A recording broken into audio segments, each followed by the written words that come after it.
How is it going, guys? My name is Wanty Burnett and welcome back to Katawa Shojou. And in the last episode we got introduced to a little old Rin here who doesn't appear to have any arms and appears to be a little bit of a klutz, but she seems cool, she seems nice, she seems banterous. I think we can get along with this girl. But yeah, let's get back into this. This paint can doesn't fit into my bag, but I need it. She kicks lightly at the huge can of paint that's lying on the floor next to the table she was sitting and sleeping on, and lets out a dull clang. Being the gentleman I am, I naturally pick it up. Heavy. Yeah, sure. Where'd you need me to take it? Away. And with that, she takes off to the hallway, me and the paint can following, since there's little choice for either of us. The hallway is quiet and empty now, and she's an AMI gone, so we have to leave towards the stairwell at the other end. I'm just gonna turn. I realise my sound isn't on. Is this completely quiet? There's no sound coming out. This is strange. Every 10 or 15 or 20 steps, I have to change the can from one hand to another because the thin handle cuts into my palm. At least it keeps my arms from tiring too fast. Rin strolls on beside me at an uneven pace that I have trouble matching, or maybe I am walking weird because of the extra weight. It seems one of us is constantly walking too slow or too fast, and I can't figure out which. 2 flights of stairs below, trouble appears in the form of the head nurse and his fox-like grin. Ah, Mr. Nakai, what a happy coincidence! Tezuka too, of course. He nods courteously at Rin, who does not acknowledge him back, and turns to me, because obviously it's me who he had some business with. There is something I forgot to mention on Monday. I nod and wait impassively because I can't even begin to guess what he forgot. The feeling of the handle delving deeper into my skin doesn't make me feel enthusiastic about the interruption either. It's about your medications. Since you haven't been that long on your current medications, there might be some unexpected side effects which might require adjusting dosages or even changing to another kind of medication. So, we will do a few tests regularly, but what I'd want for you is to keep an eye on everything in your condition that feels off, if you get what I mean. Nausea, headache, anything, and come see me if something happens. Alright? So, how are you? Everything fine? I give up and drop the can to the floor before answering him. Apparently this takes longer than my biceps can handle. I'm about to say something generic as an answer, but then I realise how often I've done that lately. Other people have asked me that too, teachers and students here. My parents, visitors, nurses, doctors at the hospital. Everyone seems to be concerned about that. It's natural for a hospital, not so much for a school. Except this school. This is a small school, and both the student base and the faculty seem to be very tightly knit. At least that's the feeling I'm getting. And this is not the kind of school that gets transfer students too often. The thought sends shiver up my spine, but I give a generic answer anyway. That's great. Also, one other thing. My sources tell me that you've been at neither the school track nor even the pool, so I'd like to know if you have taken up exercising as I asked. Of course I haven't, but his way of inquiring gives me the feeling that I should have been running my ass off on the track since the very first day. You have people spying on me? Not as much, I just happen to know a few people, but that's not the issue here, so don't try to slip out of it. Well, I was actually just doing some improvised weightlifting as an exercise. I pick up and lift the can up and down a few times like some sad imitation of a bodybuilder, even though it's weighing down on my arms painfully. The stupid grin disappears from his face for a second, then comes back like it was never gone. Tezuka, would you give us a second? The nurse grabs me by the shoulder without waiting for Rin's permission, which he didn't need in the first place, and drags me aside. When I told you to exercise, I wasn't joking. I understand that you're still on your first week and all, but please don't ignore the importance of this. I'm just gonna, yeah. The reason I'm coming down this hard on you is that habits are not easy to form. The more you slip and postpone, the harder it'll be. It's the same with everything, like dieting. Can you promise me to be more serious about this from now on? This shouldn't even be a choice, which makes me confused as to why it actually is, because, quite frankly, if it was me in this situation, I'd straight up I'd be up the gym every bloody day. I'd be doing like 2 or 3 mile runs on the treadmills. I'd be getting out of the house. I'd be doing way more exercise. So it should be quite obvious that you should be doing something if it's gonna kill you otherwise. You really, I feel like he should be doing more, but he's not. And why is this a choice? This is more tough than it needs to be. It's making me think about this. Of course I'm gonna say yes. Oh, but do I say maybe? I don't know. I don't know. Let's go yes, why not? Yeah, I promise. Definitely. He studies me for a moment, then shrugs, smiling again. Okay, that's more like it. If you go to the school track tomorrow morning, you'll meet my spy, who probably has no qualms offering consultation to you if you want to jog a bit. Consultation? See you around. He leaves with a wave of his hand and no answer, and I walk to Rin, who has been waiting idly, leaning against the hallway wall and staring at the pale light fixtures in the ceiling. Even when I approach, she doesn't move her eyes off them. Are you getting medications for your heart thingy? Were you listening? It comes out more accusatory than I intended, accidentally lashing out on her, so it was more like a, were you listening? Yeah, that would have been it. But how was I supposed to know that? It's text. But even so, I don't really want to start talking about it. I just met her. I don't know her. It's not her business. The nurse seems to be happily ignorant about my confidentiality too, talking about that kind of thing in public. But it's not Rin's fault, is it? I look up at her, suddenly feeling a bit guilty, but Rin is just staring past my shoulder quizzically, her head tilted like a bird's. Sigh. I don't really know why this is so hard for me. It feels like there is some inexplicable lock that prevents me from being more upfront about this. Yeah, they're for my heart. Will they make you better? No, not really. They just seem to make me a little worse. Rin keeps looking at me for a while longer, and she neither says anything further nor displays any kind of emotion I could discern. I'm thankful that she doesn't. I think I'm still not quite used to all this. At the hospital, it was easy, but I still haven't sorted my feelings about having to live a normal life with this disability. We leave the main building, and Rin leads us onward towards the dorm. We stopped at the small patch of greenery in front of the dorm building. The dorm is built on a slightly elevated ground with a wall and a few trees that everyone has to circle around every time they come or go. It's probably the only inconvenient design in the school. The entire wall, made of the same kind of bricks as the building itself, has been covered with some kind of a painting. Most of it is mere sketches, quick lines drawn with black and white against the grey plastering that covers almost the entire length of the wall, but some places look a bit more finished. There are human faces, legs and arms. I can't quite say what the painting as a whole might portray. Stacks of what seem to be paint cans are arranged in piles on the ground, beside the wall. See, the left side is hardly off the ground yet. It's because I couldn't get in the mood yesterday, so I gave up and went to meditate instead. Then it was Saturday morning. I have to work on it, but the guys from art class are helping with the negative spaces and base surfaces whenever there's a problem. It's easier to paint big areas if there are a lot of people with hands. The reach is better, and it's faster too. She goes on a tangent of a tangent, waving a little with her arm, or whatever of it there actually is, to demonstrate even though I got the point already. The white cotton of her sleeve flaps around, and it makes me think it could look sadder than it does. But it makes me feel out of place. Like almost every tangible reminder of the student base's special properties has in the last few days. This girl doesn't notice my dreary feelings, of course, or the fact that she lost me a while ago, and just keeps on blabbering. So that's why I'm trying to figure out if there's something I need to figure out, and then figure that out before it's too late, and all hope is lost. Why would the hope be lost? What? Did I crash the game? I think I did. Hang on. That was weird, I crashed the game. Because paint has to be painted, and then it has to dry, and then it has to be painted over with another kind of paint. It takes time. She finally stops, apparently thinking she made some kind of statement that makes sense. I think it's best to start from the top. So this is your project. You did this? Yeah. All of it? Yes. Nice. But I stumble with my words, suddenly feeling like I've walked straight into the minefield of political incorrectness. It's okay. You can say it. I probably won't get mad. I blush really hard. I don't know what would be the right thing to say, if any. It feels that I'm way more sensitive than Rin is, though. This is really awkward. Don't you want to ask? How do you paint without hands?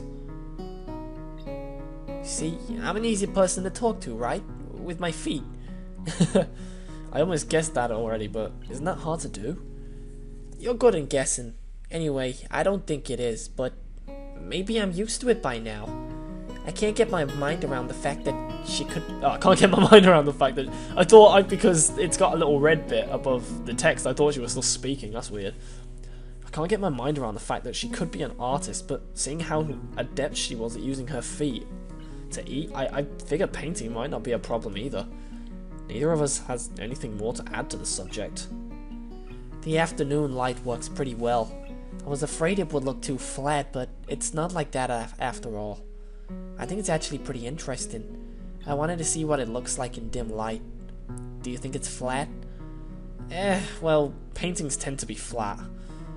Not like that flat. You know, flat. Like some people are. No substance, no meat, where there should be some. I know a few girls that, okay, I get it, but I couldn't really tell. I'm not that good with art. I can't name many artists or artistic terms, so I don't really have anything to say. Rin shrugs her shoulders at that, saying, suit yourself, without saying it, and looks up at the sky as if trying to look for something there. I didn't think I'd get any actual work done, but if you give me a hand with the paints, I could do a little before it's too dark. I wanted to get a halogen light, you know, like the ones they have at sports track, but there aren't any. Rin sure is quick to recruit my help, as was Shizune. It really makes me feel that the festival is such a big project that every pair of hands is needed. Why not? I'm not really sure if I can be of any help though. It's just mixing some paints. You can do that. Probably. Do you have motor control problems like, you know, those people who have some? Cerebral palsy maybe? Not that I know of. I get it. Hot thingy has nothing to do with that. She gives me a sly look for no reason. No, it doesn't. Let's do it then. So she sits on an empty wooden box and very naturally picks up a wide brush between the toes of her bare right foot. I open a few of the cans and pour some of the contents into shallow bowls for mixing. The thick paints flow lazily from the can to the bowl, like syrup. I mix them, creating funny hypnotic swirl-looking patterns that melt quickly into each other to form new monotonous hue. Rin sets to work every now and then, asking me for a hand with something or the other. Finding different brushes is easy enough, but mixing the paints to the exact tone this girl is apparently seeing in her head is a frustrating ordeal. She wants precision down to the last millimeter before she's satisfied, but her instructions are obscure at best. Add half a splash of green. I crouch down to pick up a can of bright green. The other green. This green. I carefully pour some of the other green into the mixing bowl. No, that's almost a whole splash. More white. Is green a good colour to add? No idea. You're the artist here. A hint of smile appears in the corner of her mouth. Do you lack an opinion? No, it's just that I have no idea. It's okay, because I just got an idea. Add more white. With this exclamation, I'll pour a minuscule amount of white into the bowl and mix it. It looks slightly whiter. That's not good. It has to be like the color when you wake up and you know that you saw something, you know, the meaning of life in your dream, but can't remember it. Maybe it's yellow. ... Despite the impossibility of mixing a colour like the change of seasons or any other nonsense that's being imposed on me, I find myself enjoying it more than I thought I would. Seeing a painting being born on a plastered wall feels like magic. I spend the moments I have mixing between paints and crouching down on the paving and just looking at her work. It feels slightly intrusive at first, like breaking some imaginary intimacy, but Rin doesn't seem to mind the least bit. Maybe it's just in my head. Her entire presence emits a completely different air as she patiently works the details, adding layers of paint on top of other layers of paint, steadily moving her foot across the wall to add new shapes. When I manage to produce a passable mixture of paint, the rare smile on her face is oddly rewarding. Apart from the few words when discussing paint mixes, neither of us says a word for the longest time.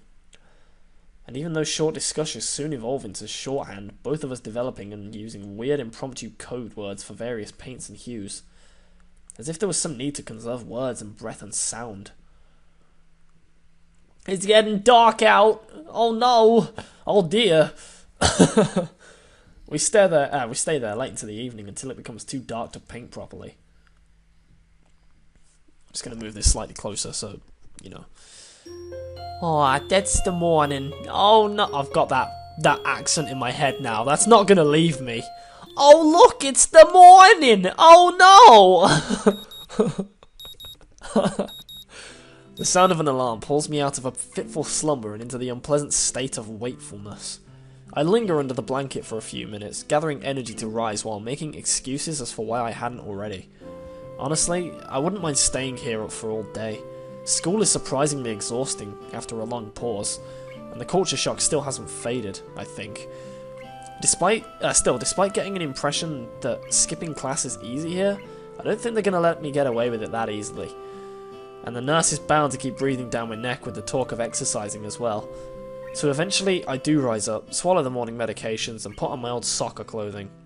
Thanks to my condition, I was exempted from taking part in the gym classes at Yamaku, so I didn't get issued with a gym outfit.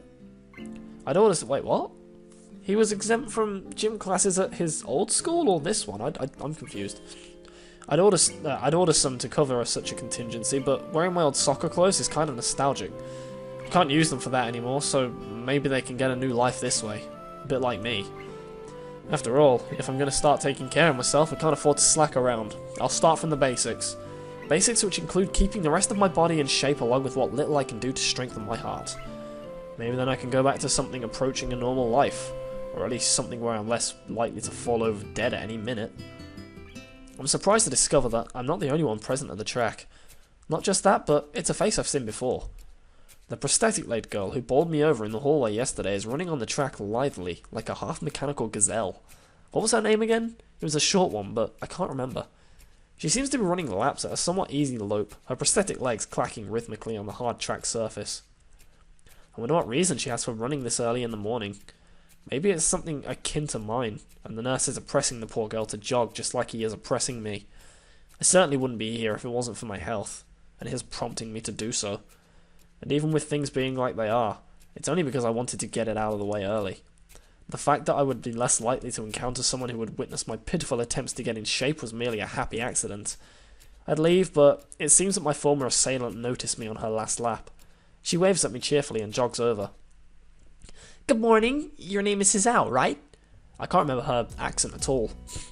She grins, seemingly pleased that she remembered my name. "You may not remember me. Emmy, I knocked you over in the hall yesterday. How could I forget such a blunt introduction?" Emmy has the decency to look vaguely apologetic for a moment before giggling. "Yeah, sorry about that again." Well, so long as you don't make a habit of it, I suppose I'll be fine. "Great." I'm not sure she realised I was joking. So the spy consultant the nurse was talking about, is that actually you? "That's right." "That's right, me elf." Oh? I was expecting someone from the nursing staff, to be honest. What? Are you saying I don't look like I could be a spy?" "No, this is more like a relief. I was afraid he would have someone watch my every move. Unless you are here to do exactly that." "No, I'm here for my own reasons. The nurse just asked me if I had seen a messy-haired transfer student who looked like he'd kinda gotten lost around the track." "So, why are you down here?" Emmy strikes a dramatic pose. "Training!" Haha! For what? "Track." "Ah, I see. You're on the track team then." Emmy nods enthusiastically. "Yep, I'm one of the better runners too." And modest about it too. "Hey, you should join up. It's good exercise, you know." I think that much activity is probably out of the question for me. Nah, I'm not even sure that I really like running all that much. Plus I'm just not into organised sports, you know? It's true. I never really even got that much into soccer. I mean, I'd run around with my friends and all, but that was really the only reason I ever played. It wasn't for the glory to be found on the field, that's for sure. Amy seems to understand my meaning. I see. Not into that whole organisation thing. But now that you're here, I guess we're going to run together, huh?" "What? Sure, I guess."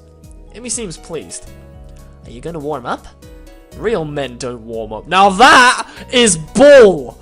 As a performing artist, I can tell you that men that don't warm up get injured. No!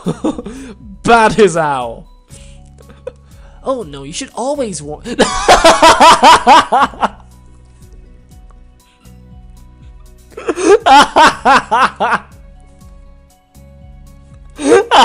Wow. I like this girl already. Okay, that got me. I can't. She scolds me enthusiastically, but then smiles and leans closer. I hate warming up too. She laughs suddenly. Heck, and I don't even have to stretch my legs. As if to confirm her statement, she bounces up and down a couple of times, giving a passing impression of her standing on a pair of springs. Her leg blades seem to be quite elastic. Let's go! So we both take off around the track, and I can immediately see that she wasn't lying about being good at running. Emmy moves fluidly, throwing herself into the run with a sort of wild abandon. I find myself concentrating more on running properly. Hands spread, right? There's something about hitting the balls with your feet rather than the heels. I try to match my stride to Emmy's, but it's pretty difficult. Apparently I'm not very good at it. Maybe Emmy could help me with that sometime. I'm not really feeling up to more than a couple of laps today, and slow to a walk pretty quickly. And yeah, Emmy keeps running and doesn't seem to notice I've stopped until she passes me a second time. She quickly skids to a halt, breathing steadily in contrast to my own somewhat gasping demeanour. Finished already? I hang my head ruefully. Yeah, I'm not in very good shape right now. Emmy nods and then grins at me again. She seems to do a lot of smiling. Well, the important thing is you started, right? Next time you just have to try to hold it longer, and then longer, and eventually you'll be great. I'll keep that in mind. But I think right now I'm gonna go get ready for class. Shouldn't you? Emmy shrugs unconcernedly. Nah, I've got plenty of time. I notice that she's not wearing a watch. Are you sure? Another careless shrug. Not really, but I've got to finish my routine. See you later, Hizal. Yeah, see ya. I'm not sure whether this morning's experiment was a success or a failure, but I'll admit that I do feel slightly good about getting out there this morning. And like Emmy said, I just need to keep at it in order to get better, right? Practice makes perfect, or something like that. It's nice at least to feel like I've taken some semblance of control over my own health. I'll have to try to keep this up. And that is where we're going to end this episode. So thank you very much for watching, and I will see you guys in the next episode. If you did enjoy this episode, don't forget to leave a like and all that good stuff, and I'll see you in the next episode. Have a great day and a great life. See you later!